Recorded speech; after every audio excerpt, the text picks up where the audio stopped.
High, আমি সাথী। বছরের শুরুটা কিন্তু বেশ ভালো কেটেছে।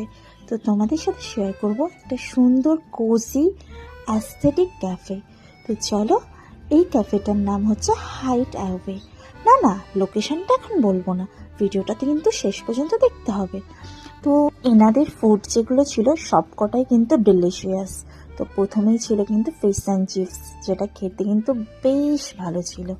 যারা তোমরা ফিশ পছন্দ করো তাদের কিন্তু বেশ ভালো লাগবে। তো তারপরে ছিল এর সাথে ফ্রেঞ্চ ফ্রাই, যেটা আলু ভাজা বললেই চলে। তো তারপরে সস স্টফার ডাইনামিক প্রন, যেটা কিন্তু ভীষণ ভালো। প্রন লাভাররা কিন্তু ভীষণ পছন্দ করবে। আর এই যে মকটেলটা দেখছো না, এটার নাম হচ্ছে রেড পপি। কি কিউট না? তারপর যে মকটেলটা দেখছো, এটার নাম গুড মর্নিং।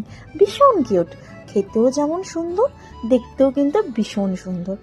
তো চলো, এবার তোমাদের সাথে শেয়ার করি যে লোকেশনটা কোথায়। দাঁড়াও দাঁড়াও, ভিডিওটা তো দেখো। লোকেশনটা হচ্ছে লেক মলের ঠিক পাশে, গলি দিয়ে চলে গেলেই কিন্তু তোমরা এই ক্যাফেটা পেয়ে যাবে। আজ তবে আসি, চলো বাই। এই বলাই হলো না হ্যাপি নিউ ইয়ার।